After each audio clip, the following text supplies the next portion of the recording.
Hello, I'm Robert Walls. I coached over 347 games of AFL football. Now that's a lot of players. And after each game, I wrote a letter to every one of them. We're catching up with one of those players today. Come and join us.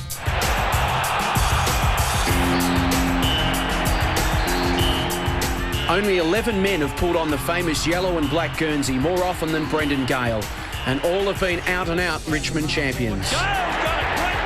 Not naturally blessed with scintillating pace or sublime skill, Brendon walked away from football after 244 senior games across 12 seasons, knowing he'd got everything he possibly could out of himself and his body.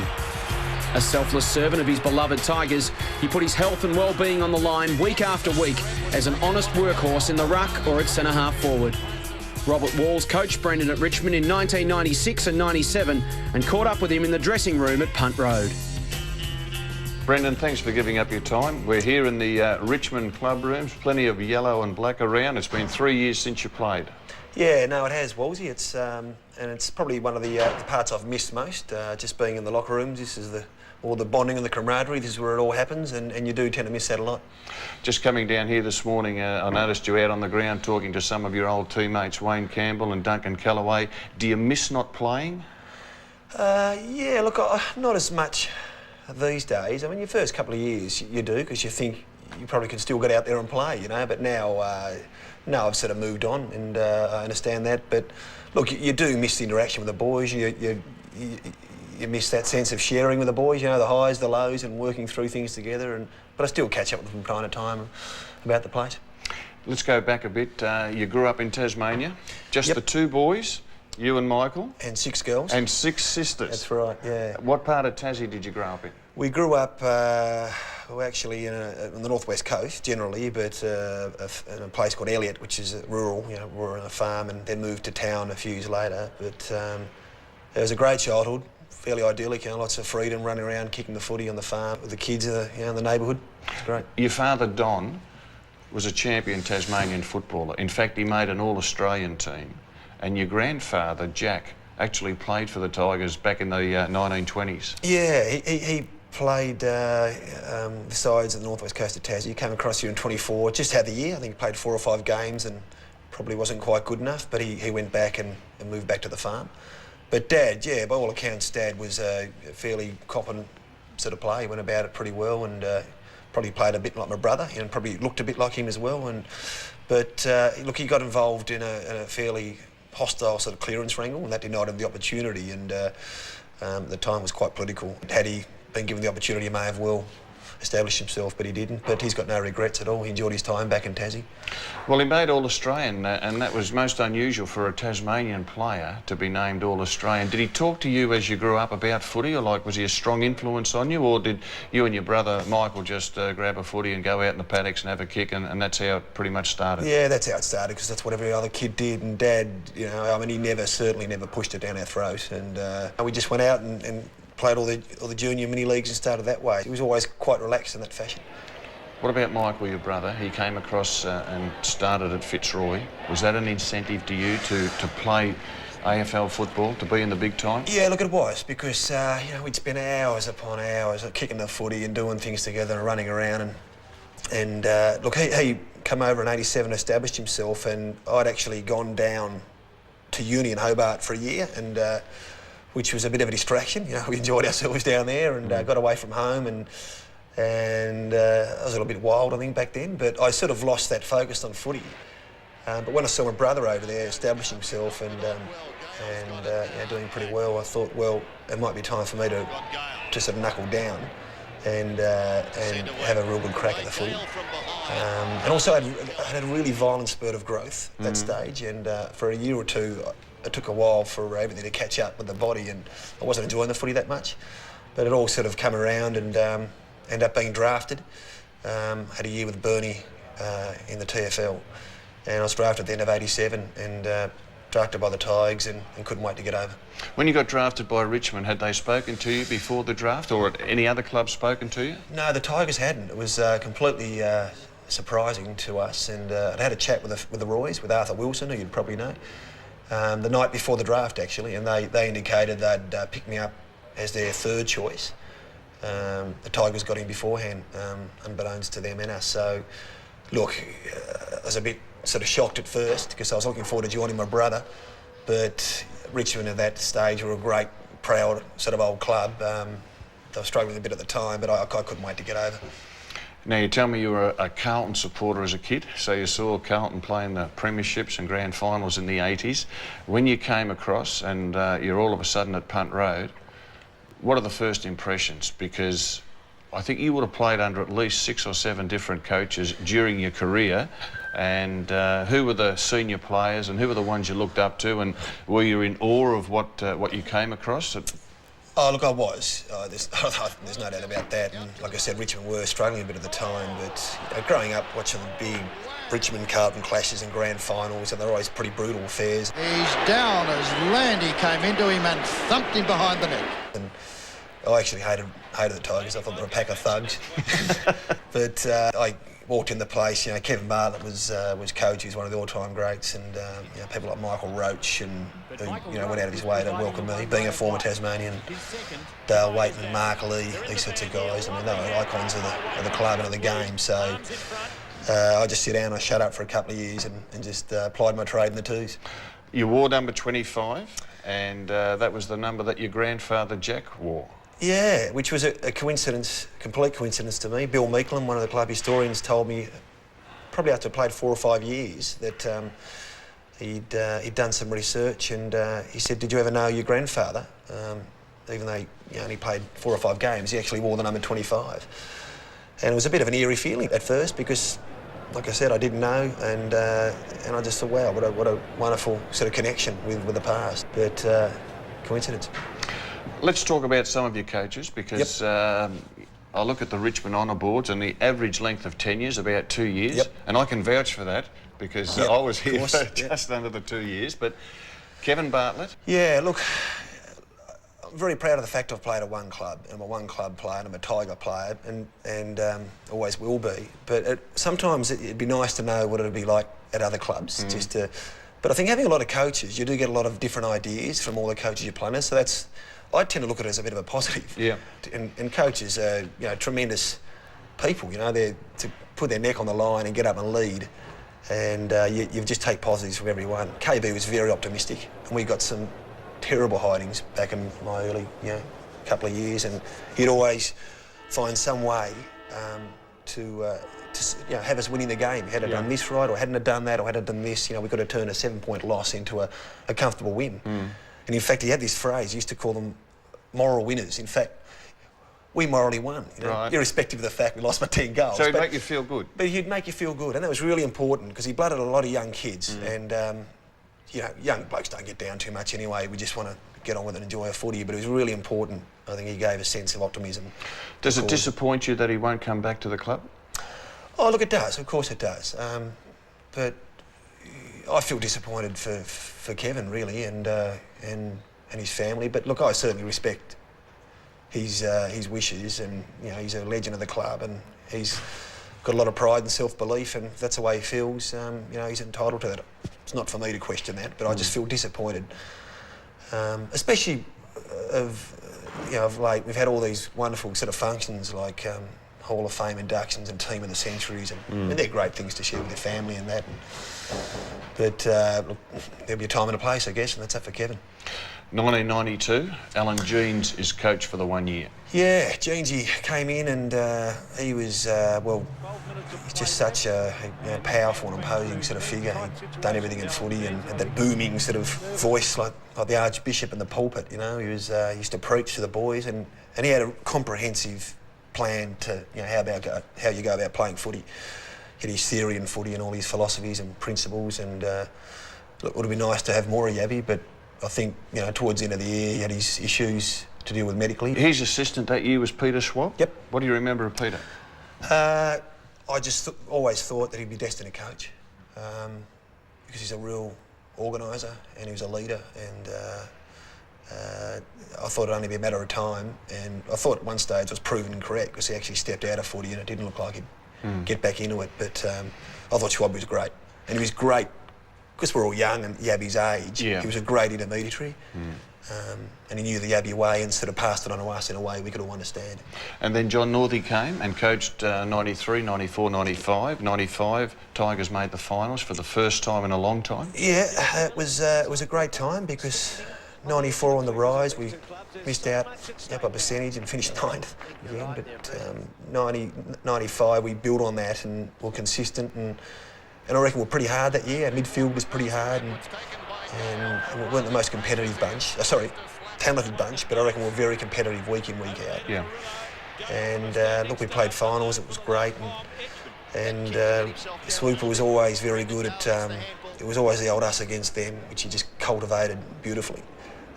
And he was very, very team-based. Very team-based. He'd never sort of individually appraise anyone or put someone down. It was always in terms of the team, and he'd preach the hot gospel at times. And so but he left at his, it was his own decision, and a lot of people seemed to think he was pushed, but he had his own ambitions with Brisbane, and he left. So yeah. Well, as it turned out, John went to Brisbane, and I came to Richmond. Yep. So almost 2 years I lasted. Yeah, it was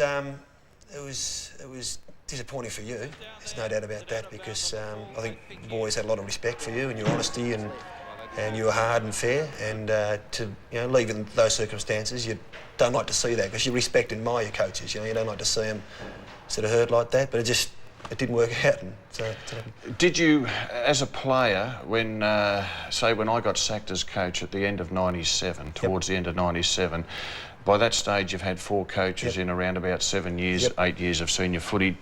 Do you start to then think, well, what's happening? And please, the next coach, can he stay for 5 or 6 years? Do players get a bit lost when they see coaches come and go? Yeah, look, I think so. And, it was... Like, I didn't used to ponder too much on it back then, but I must admit, when you departed, I did start to think and say, well, this is getting a bit sort of ridiculous. And the trouble is, a few players do sort of get let off the hook a bit, because a new coach comes, they get a new lease of life, and can continue with some of their bad habits, I think, and that's not good. It sort of, look, it just didn't work out that way, and we've just got to accept what's dealt, I guess.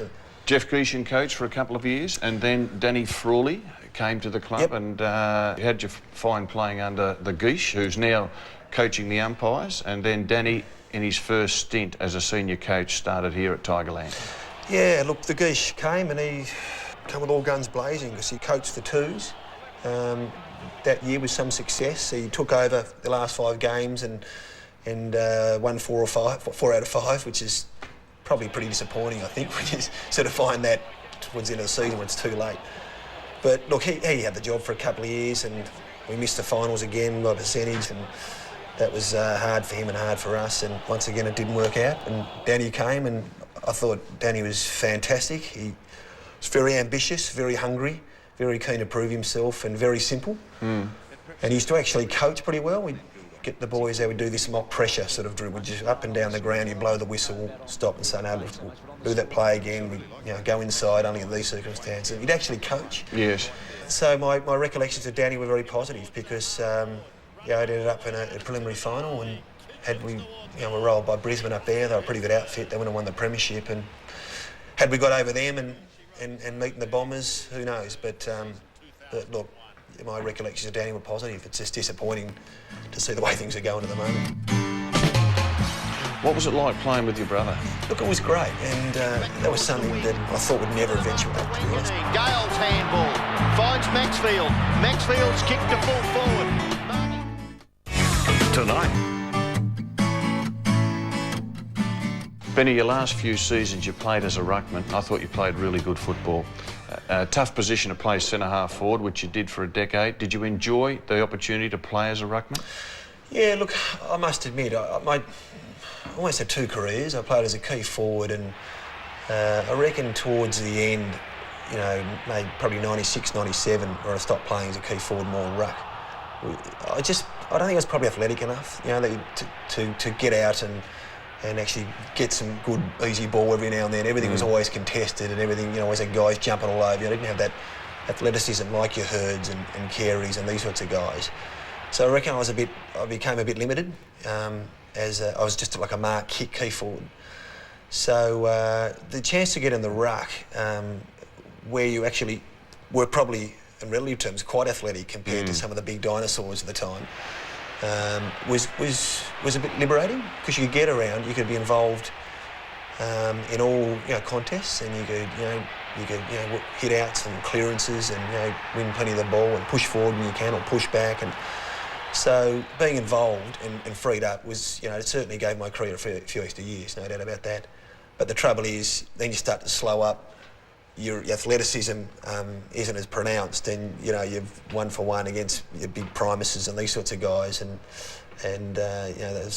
that's when I lost a bit of athleticism, I lost that advantage as well in the ruck towards the end. One of the ruckmen that you played with here at Richmond was Justin Charles, Yep. and I coached Justin with you.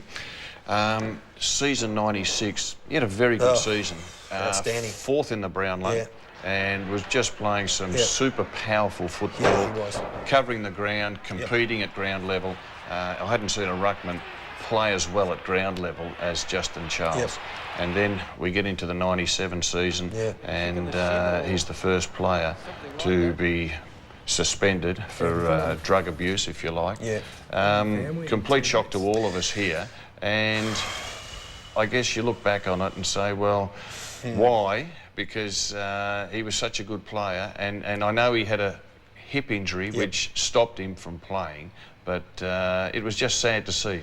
Look, it was, because he was a really positive, invigorating character around the place, and he just was full of life, and he had an insatiable appetite for self-improvement. And as you'd know, he'd be doing extras and pumping weights, and maybe just the pressure of expectation. He was a victim of that, because someone who wasn't real smart must have got in his ear, and he decided to go down that path. It was to help him with his rehabilitation. It was his argument, but irrespective of that, it's he's obviously got serious regrets, and it was just so disappointing. Benny, you played alongside a lot of captains here at Richmond, and Dale Waitman was the first, then Tony Free, Matthew Knights, Wayne Campbell. Your impressions of those guys? Yeah, Flea, he was a man of action, and he'd certainly, it was his last years of his career, but he was a tough little nut. I would have loved to have played on the Flea when he was in his prime, in the sort of mid to late 80s, because he was enormous. But I had a couple of years of Flea. Tony Free was, he was pound for pound, I still say one of the hardest blokes that I played with or against, because he had that touch of madness about him too. He was sort of a bit insane, and he was a huge loss actually. He was a guy that was cut down in his prime, and he was just super hard. Just get on his boot and push forward. And sadly, when I came, he was captain, and yet he only played one game. And the legend of Tony Free, I never actually saw it whilst I was here, because he finished up, but gee, highly respected. Yeah, like in the mid-90s, we had a pretty strong, vigorous midfield of like him and Broderick and Bond and Maxfield and Michael Gale on the wing, and they're big, sort of strong blokes, and Tony led the charge there, no doubt. And Nida was just an inspirational playmaker. He could just cut a swathe through the packs, and never forget that 95 preliminary final with the Bombers where he single-handedly kept us in it. Whereas Wayne's entirely different. Wayne's just, in terms of his preparation, and his consistency of performance, just lets that do the talking. He's just at the mark week after week after week, year after year, and that's the hardest thing in football, I reckon, to just maintain that consistency. Well, he's done it for years. Of the current group of players, who do you think could take on the captaincy when Wayne gives it away?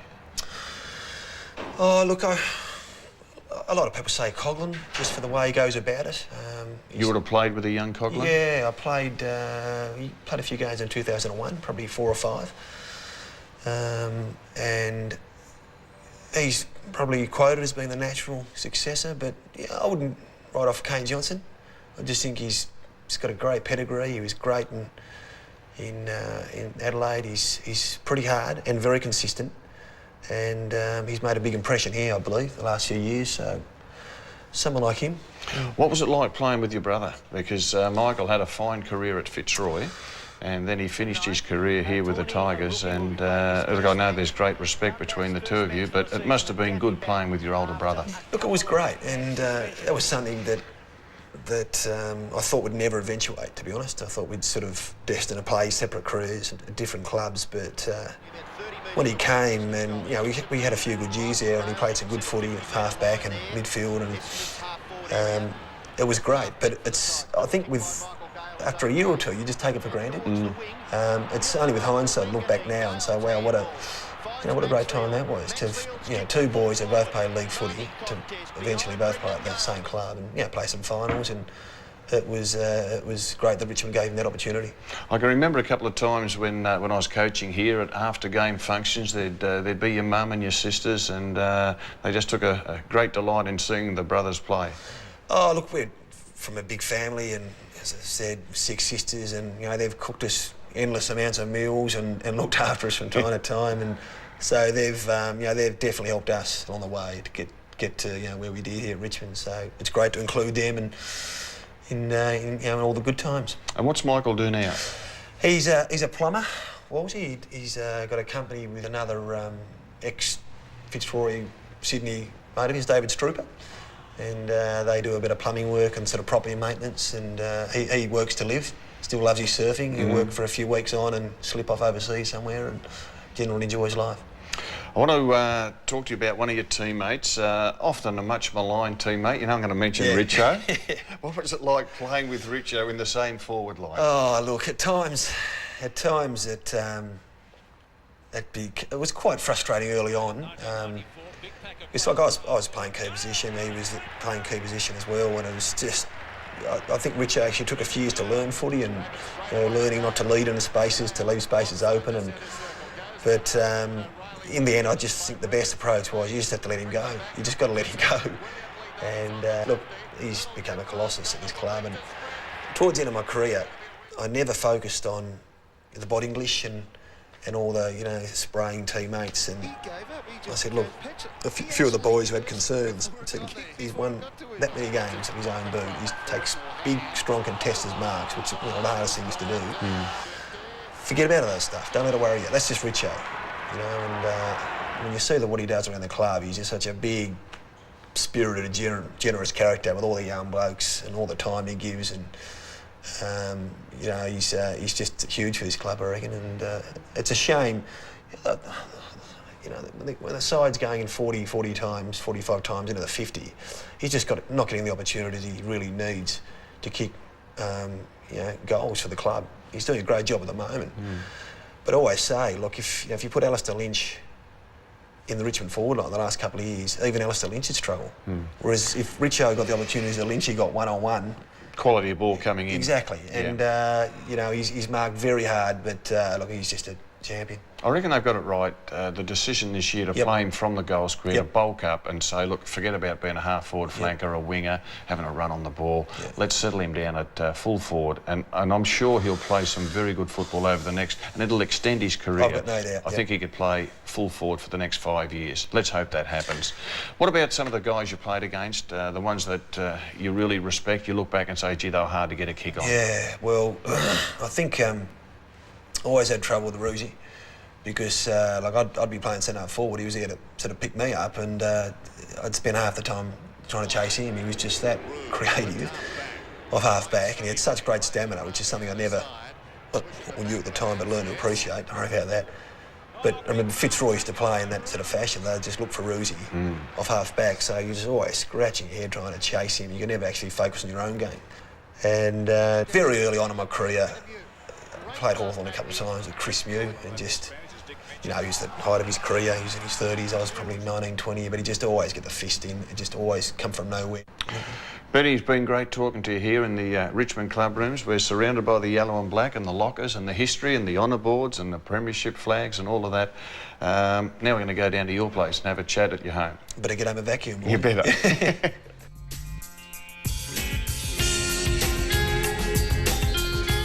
I'll never forget the day you stood in the middle of the MCG and you spoke on behalf of the football community about September 11. All of us have been affected deeply by the terror perpetrated in the United States earlier this month. It was a really strange, surreal time, and to be asked to do that, it was a privilege.